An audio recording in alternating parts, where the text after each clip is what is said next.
Just a few months ago in June, an all-out war on the internet ensued when Simone Biles, one of, if not the greatest female athletes of all time, decided to use her platform to attack and slander our friend Riley Gaines for standing up for women in women's sports. This created a massive fallout in the gymnastics world, something I have been a fan of for most of my life, watching my sisters compete in gymnastics for their entire childhood years. And there have been several courageous voices coming out on the aftermath of all of this to say enough is enough. Women's gymnastics is a powerful institution, and there's a whole lot of internal politics preventing those who wish to speak up from using their voice, but it's not more powerful than the truth. Just one of those voices coming forward into her own spotlight and using the microphone to stand up for young girls everywhere is Olympic gymnast and silver medalist MyKayla Skinner, who just recently announced her partnership with our friend Jennifer Say's organization, XXXY, to courageously fight for women in women's gymnastics. Today on the Isabel Brown Show, we are joined by MyKayla to hear about her story growing up in the gymnastics world, what it meant to receive a silver medal completely unexpectedly in the 2020 Olympics, how the Larry Nassar scandal framed the entire background of women's gymnastics and USAG in the last several years, why she is so inspired by Riley Gaines, and so much more. Please join me in welcoming MyKayla Skinner to the show.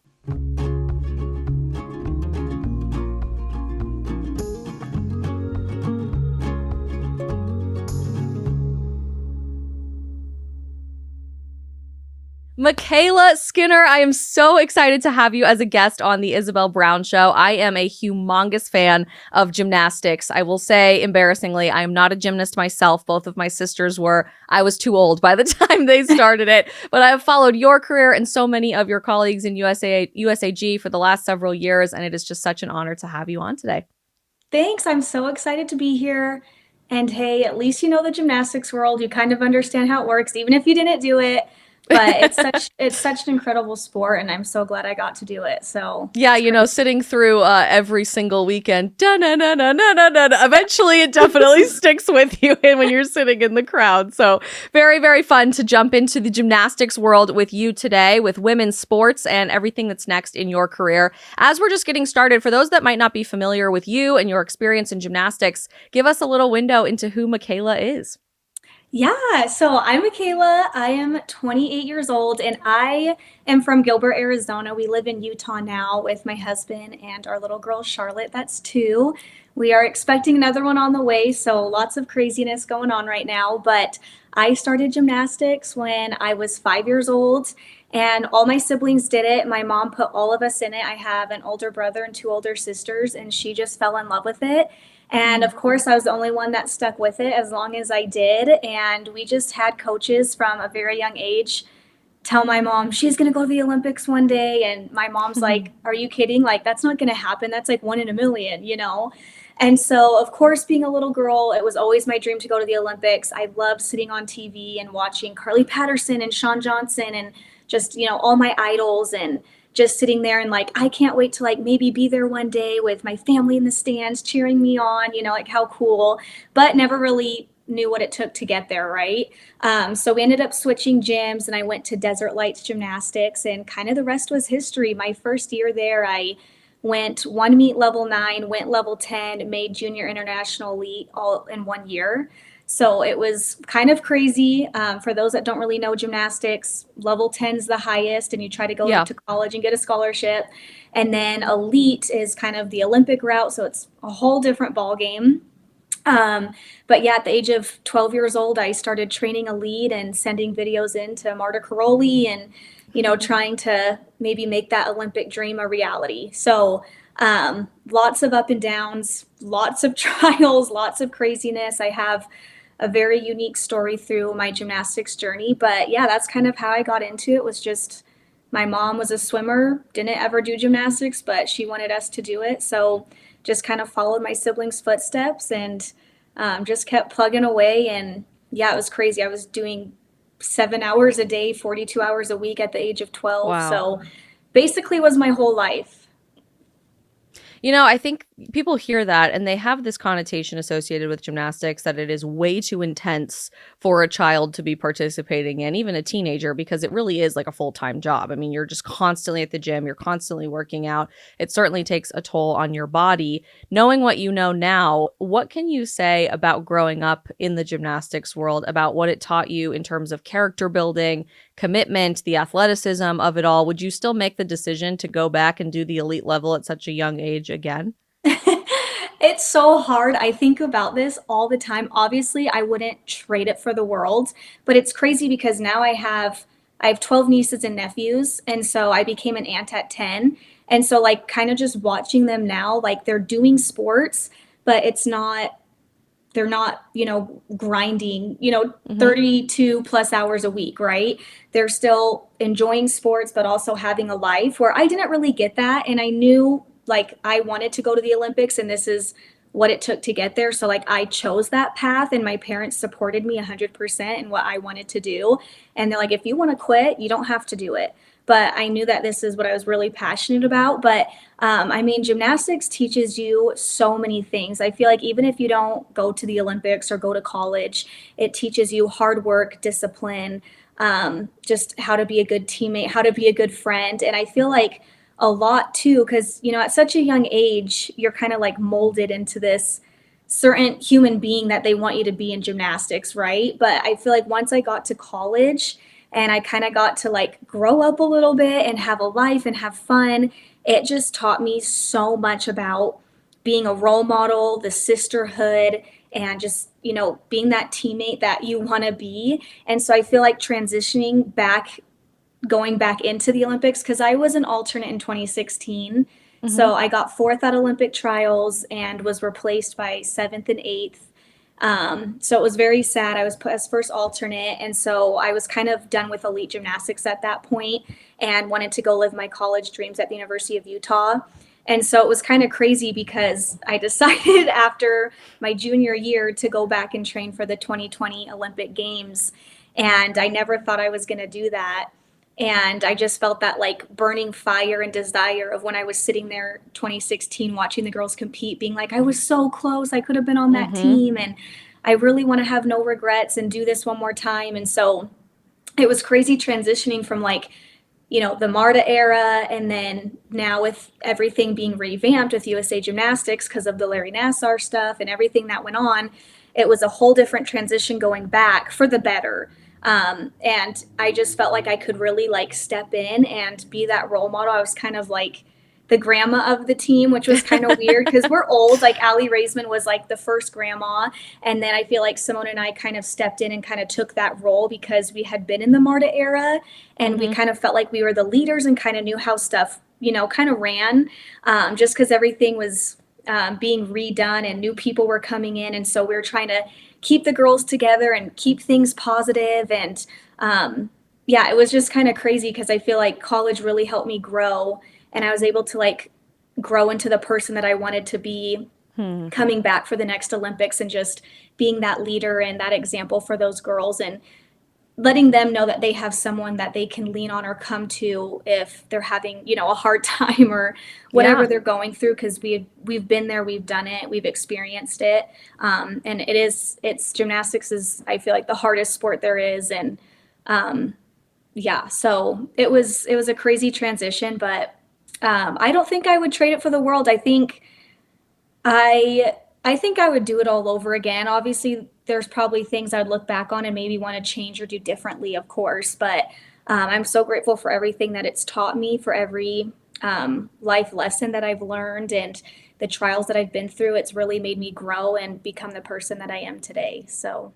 Back to our conversation with MyKayla here in a second. But first, you guys know I am a huge advocate of making informed decisions in day to day life. The same goes for making decisions about healthcare. It's open enrollment season, and insurance companies are betting that you will just auto renew without asking any questions. But you are so much smarter than that. If you are tired of overpriced premiums for your healthcare and confusing fine print, there is such a better way out there for you. Crowd Health is a community where people fund each other's medical bills directly. No middlemen, no networks, no nonsense. Stop playing the insurance game and take control of your healthcare. With Crowd Health, you get healthcare coverage for under $100 a month, and that's not some bare bones plan with a million exceptions. That includes access to a dedicated team of health bill negotiators who fight on your behalf, discounted prescriptions and lab tests that actually save you money, and a vetted database of affordable, high-quality doctors handpicked by Crowd Health.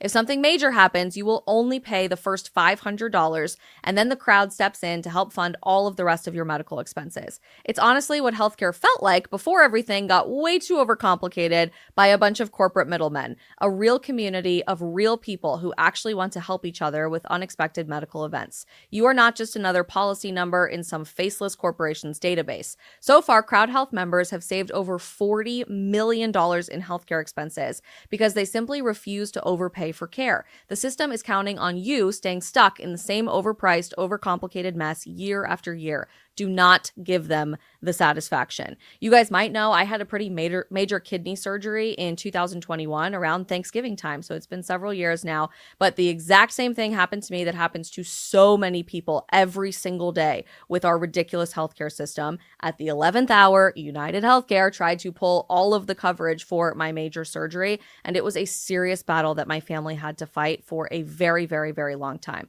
It gets way too expensive for you to be able to pay for a major medical event, and they want you to be dumb and uneducated about how to take ownership for your health. This open enrollment season, you can take your power back. Join Crowd Health to get started today for just $99 for your first 3 months using code Isabel at joincrowdhealth.com. That is joincrowdhealth.com, code Isabel. Just a disclaimer, Crowd Health is not insurance. You can opt out of insurance by opting into Crowd Health and take your power back. This is how we win. Join crowdhealth.com.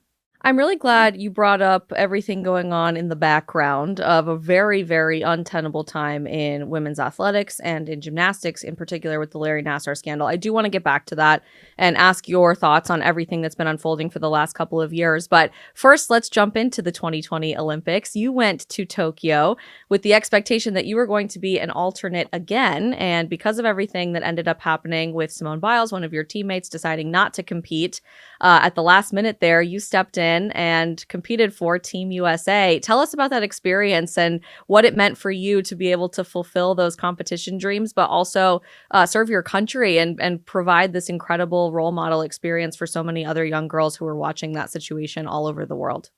Yeah, so it was crazy because when I first came back to try to go for the Olympic Games, I had talked to the new Olympic coach, Tom Forrester, and I said, hey, because there was the 2 event specialist spot that they added. So it was a 4-man team, 2 event specialist spot. And I was just like, hey, can I try for the event specialist spot? And Jade Carey was going for one of those spots already. And if she locked that in, they wanted someone for bars and beam because she specializes on floor and vault. And those are the 2 events that I'm really good at. And so he's like, no, we want you to come back and try for team, to do the all around. So I'm like, okay, I'll do it. And so training was crazy. Obviously, I had a bone spur injury. I've never broken a bone or had a surgery throughout my whole career, which is really rare. So I've been really fortunate. Obviously, little things, but I had a bone spur on the back of my heel that I had to do treatment, shockwave therapy, PRP injection, and that kind of set me back a little bit. I was able to train during COVID, but I had to be in the gym by myself with my coaches. We got permission from the state, and I was just grinding away. Like, I was like, okay, we get an extra year to train now that we're having COVID, because I only thought I was going to get a year. And it just, everyone was going through such a difficult time during COVID. I wasn't the only one struggling, but felt like my whole world was crashing. And I ended up having my bone spur injury, which they thought I'd maybe need surgery to shave it down, but didn't really have time for that. So we just did all the therapy treatment, got the inflammation down, was feeling better, and then I got COVID and was out for brutal. 2 weeks, and it was horrible. My whole family got it, and we were super sick, and I actually ended up getting pneumonia. I went into the gym for like 3 days trying to like slowly get back into it, and I just got really sick again and ended up going to the hospital, had pneumonia, and was out for another 10 days. So for me, I was out for like probably a month or more, which is a lot for gymnastics, and that was hard for me because I'd never been out that long. So a lot of setbacks, really just wanted to give up. I just didn't want to do it anymore. And my coach really inspired me and told me, you've proved so many people wrong. A lot of people told me not to come back to elite gymnastics, that I was succeeding in college. I was breaking all these records, doing really well. And they just told me that I'm a sucky gymnast. I'm not good enough. Like, you're not going to make the team. You didn't make it before. And all these things. And I came back within 3 months after going to college, coming back and making the world's team in 2019. So I did a lot really, really fast and proved a lot of people wrong there. And my coach was like, if anybody can do it with any setbacks or anything that you've gone through, you can do it. You're the person that can do this. We have faith in you. We believe in you. You're an amazing athlete. And so I just really had to take that to heart and, pray about it. And I was like, this is what I'm supposed to do. And I'm going to give it my all. And even if I don't make the Olympic team, like, that's okay. Like, I'm glad that I pushed myself to do it. So anyway, ended up getting through all of that and then made the Olympic team, but made it as an event specialist, which was crazy because Tom told me I needed to go for the team, which I placed fourth day one at Olympic trials. And then day two, I was in fifth by half a tenth. And they took rank order, which was exciting because last Olympics, they didn't take rank order and I didn't make it. So I was excited for them, but thought I was going to be alternate again, and luckily wasn't, and made the second individual spot. And so I was like, I'm going to run with that. I'm going to take it. Like, let's go. And had to like totally change my mindset because I was like, well, you wanted me for team. And I was kind of sad because I didn't get to be part of the team. But Yeah, totally. at the same time, like, who cares? Like, I get to go do this for myself now, and I get to go represent our country. Like, that's just so cool. So anyway, yeah, we get to Tokyo, and it was a crazy time because we had a COVID test every day. We didn't get to stay in the Olympic Village. So it was like hard to like stay motivated, right, in some ways. But we all were just trying to pick each other up and trying to make the best of our experience. And it was crazy because the first day is prelims, which is the most important out of everything. And that's what qualifies you into all the other competitions throughout the next like week or two. And floor, we started on floor and ended up doing really well. But Jade and Simone locked in the top two highest scores because it's the top two per country out of the top 8 that make it in for finals. So I didn't make floor, so I was super devastated. Went to vault, and I had been beating Jade on vault all year, and she just went up and nailed her vaults. Like, she had the best vault day of her life.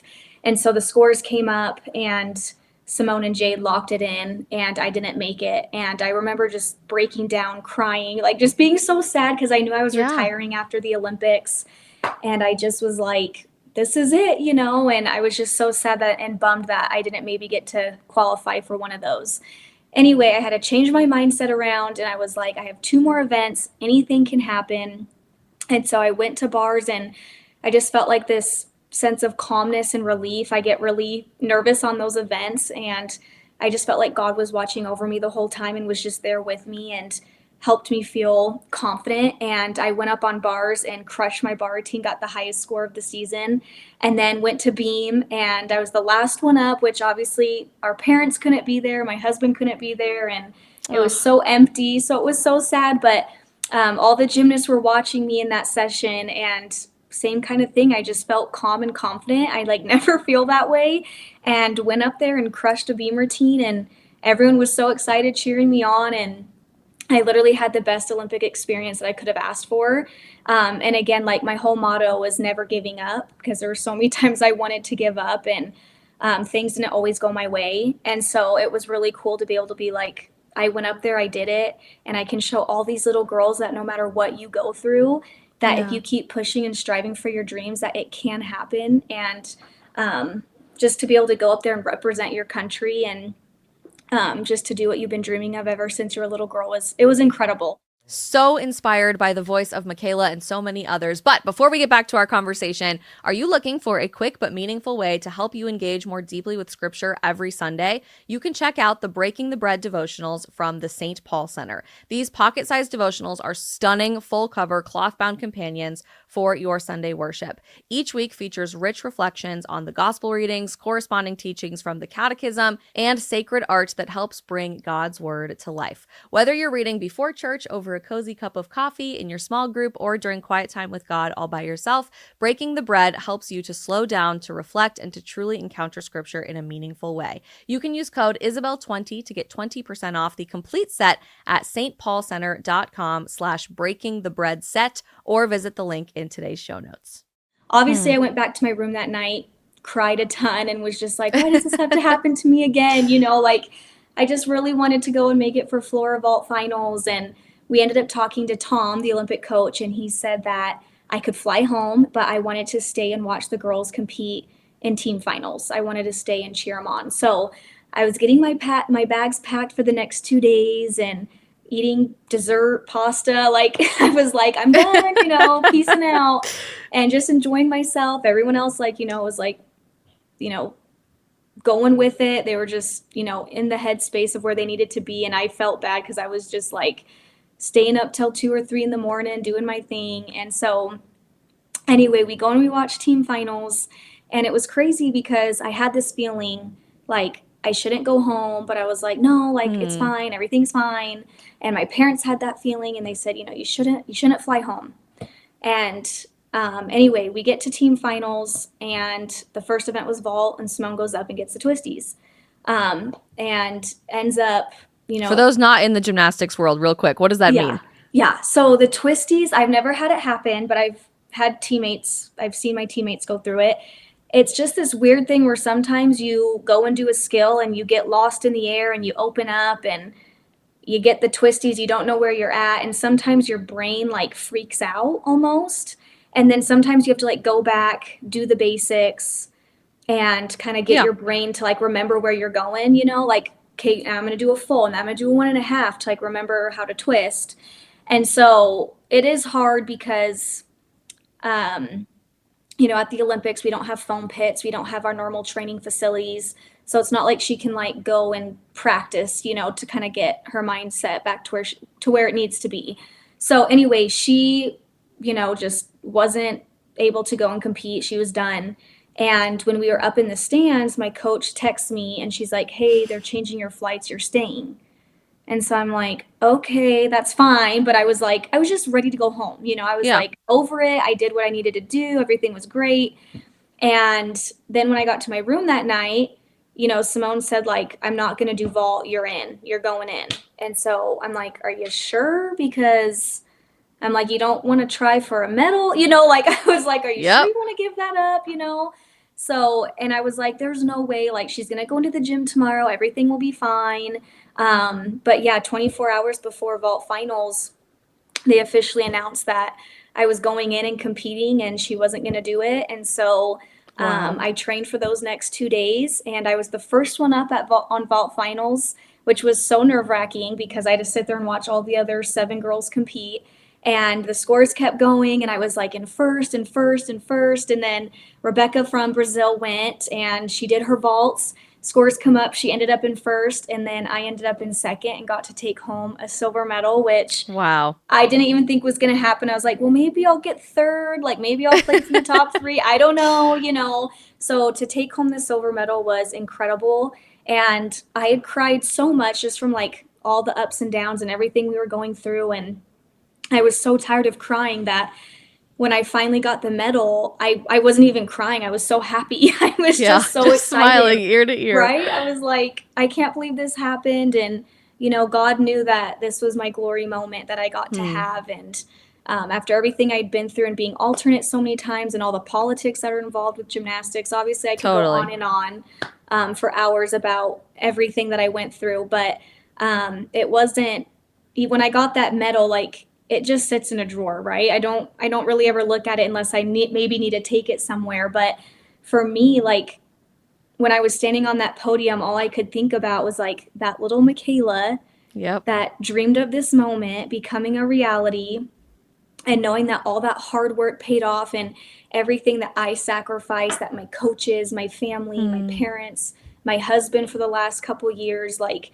that's what that medal was about. And That's again, so like, powerful, truly. thanks. I think it speaks volumes into the headspace that the whole team was at during that Yeah. time, too. You keep saying we were all going through a lot, and certainly I don't think the world at large necessarily understood what the entire gymnastics world was going through at that time. But in the following years, since 2020, we've gotten, a pretty clear window into everything that Yeah. all of you young women were facing at that time. The Athlete A documentary has really exposed quite a bit of this in the last few years, produced Right. by our mutual friend Jen Say, who's an amazing woman. And I'm curious to hear your experience, not necessarily being as directly impacted by all of what Right. we know was happening behind the scenes with Larry Nassar, but how did that impact your mentality, the young women in this world, knowing that so many were directly impacted by this and knowing that they had to get up and have that smile on their face and stand on podiums and represent their country in the midst of such tragedy? Yeah, it's really sad because I just remember in 2016 I was never affected by Larry, thank goodness. I never was Yeah. really injured much. There were a few instances where my coach noticed some weird things, but she was always there to make sure that that didn't happen. And so I'm really, really grateful. And so back in 2016, when stuff kind of was being said to us, that stuff was going on, stuff's going to come out, things aren't looking good. I didn't have any idea because my Mm. teammates, we weren't sitting there talking about it. It's not just Yeah. something we would talk about together. And I know some of them probably did have those conversations that were being affected. And so when everything came out, I just like my jaw just dropped to the floor and I mean, it kind of made sense just knowing Larry and the person he was, but it was like my teammates had to go through that and they had to experience that and that was happening like when we were at camps and traveling, like he was with us at Worlds and things were happening and I didn't even know and I felt like Yeah. I couldn't even help, like I just felt it was just it was a really hard time. And then I had left college or I left the Olympics, went to college, and all that stuff just was coming out and things were going on. And it just made me very sad to know that my teammates were going through something like that and feeling like they couldn't have a voice or they Mm. couldn't say anything or people tried to say something and it got shut out, like they had to keep quiet.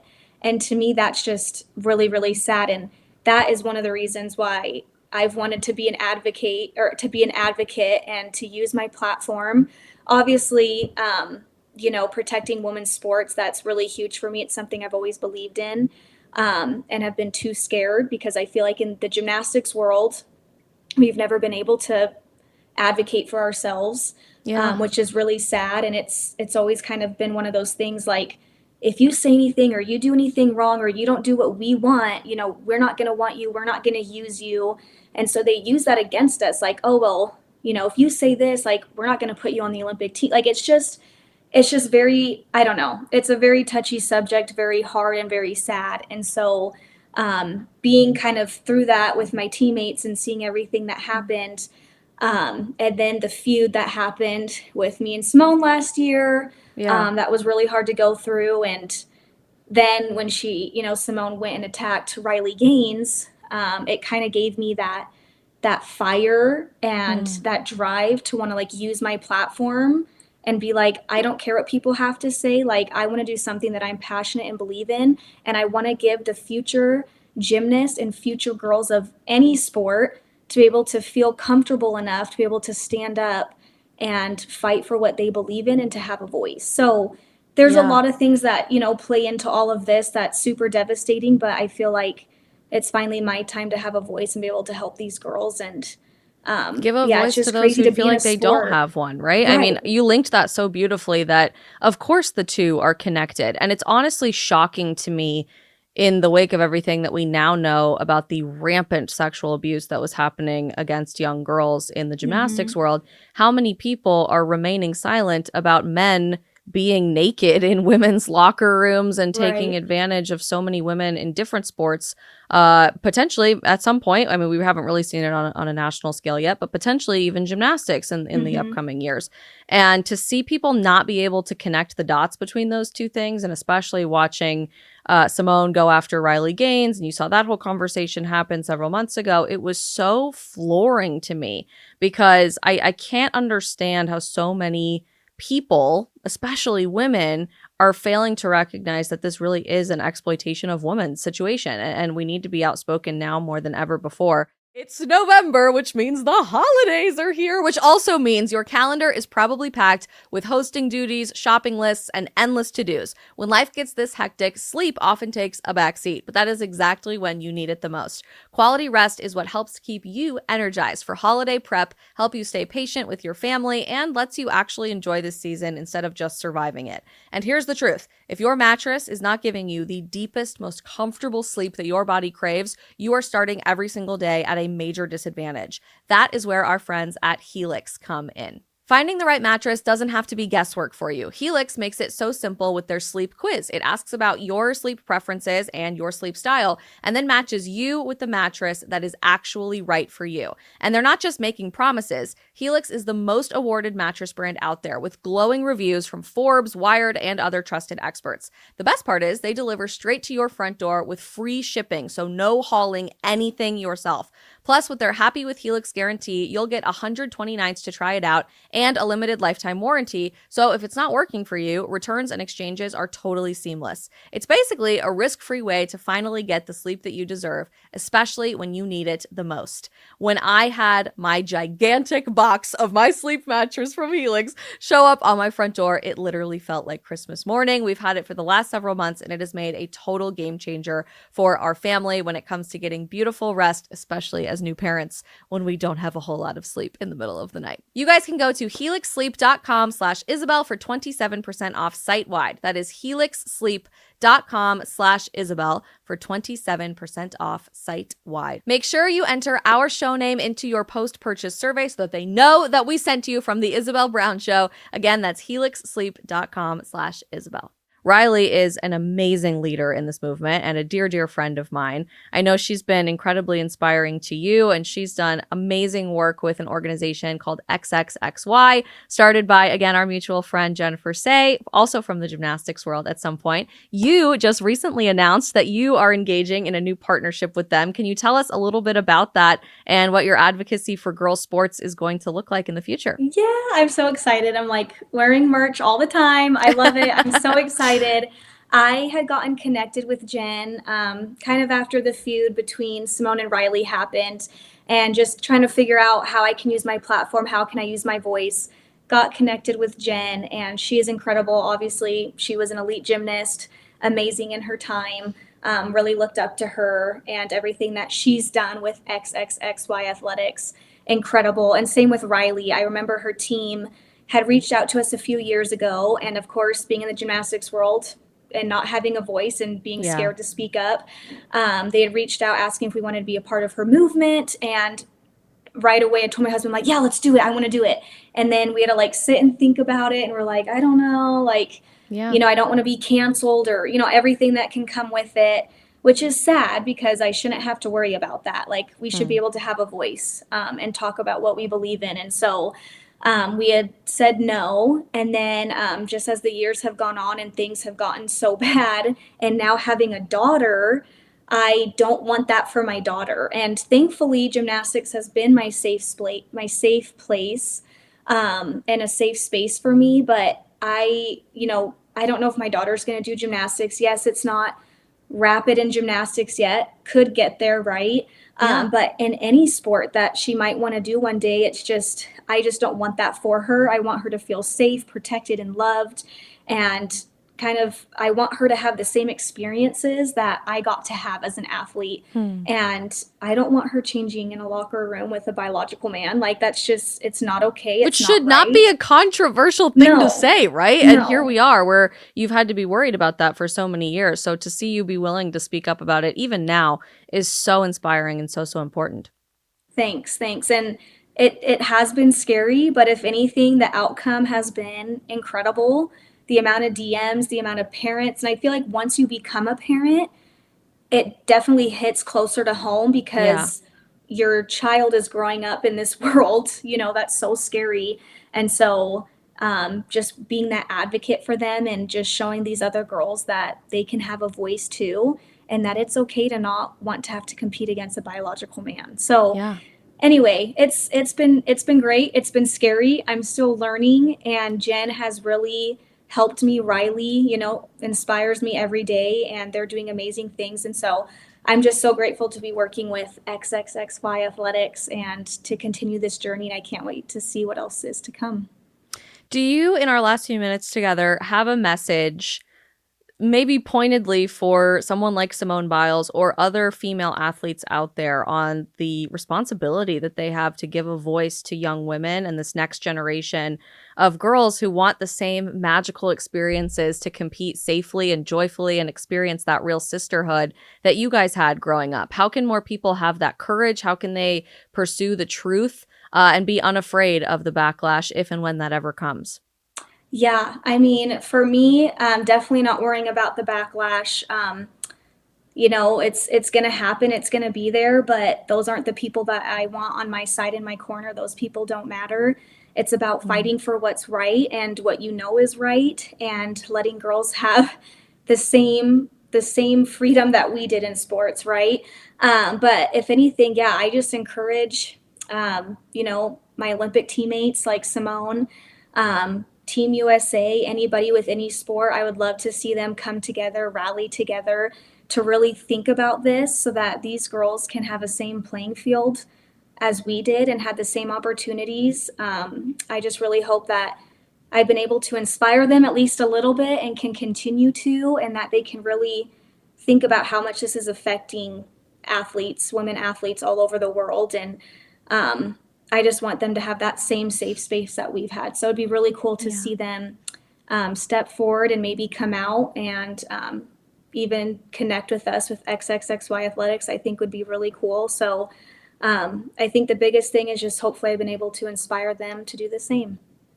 Last fun question for you before we let you go back to your beautiful family is about your family. I think there's such a huge pressure for young women right now to feel like marriage and children are somehow going to hold you back. And I know that certainly is the type of language that's used in the elite athlete world that will Hmm. ruin the rest of your career. It's never something that you should strive for, at least put it way, way, way off into the future. You're married and you have a beautiful 2-year-old daughter who you've shared a little bit about on the episode today. What has that experience been like for you? And do you have a words of encouragement for other young women thinking about marriage and family? Yeah, it's incredible. I mean, I have 12 nieces and nephews, and I became an aunt at 10. So all I could ever think about was being a mom. I love kids. And my college coaches, when they were recruiting me, they asked me, hey, like, what do you want to go to school for?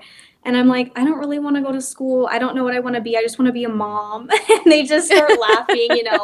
And I'm like, I know I need to get a degree. That's important. And I want to go to college. But there is literally no greater thing or greater accomplishment than being a mom. Like, I always like to say, like, the greatest medal that I could ever receive, greater than an Olympic medal, is becoming a mom. Like, Hmm. it seriously brings me so much joy. Don't get me wrong, being a parent, it's hard, right? We have hard days, but if Totally. anything, like, Charlotte picks me up and carries me through, and she is my greatest joy of the day.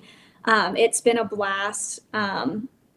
Yeah, it does make me sad seeing people not wanting to get married, not wanting to have a family.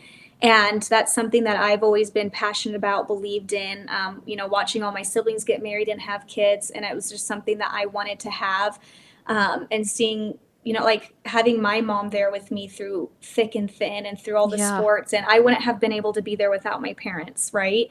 And so it's just a beautiful thing. And I can't wait to take the lessons that I've learned and share that with my daughter and to help her be the best person that she can be, even if she does sports or not.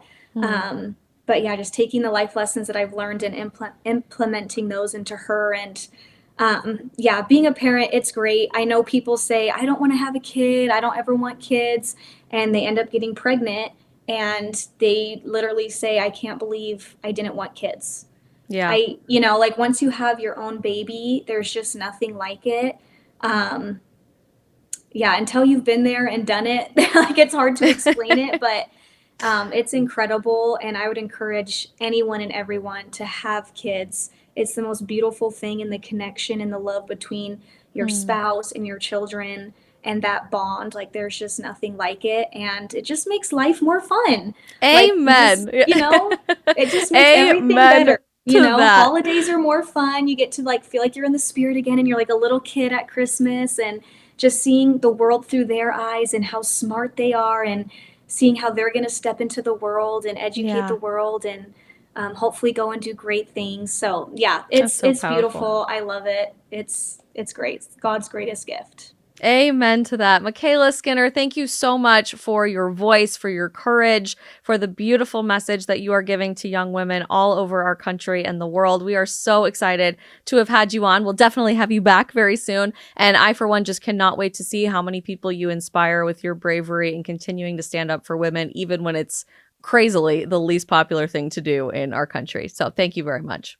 Yeah, thanks for having me and letting me share my message. I appreciate it so much. Absolutely.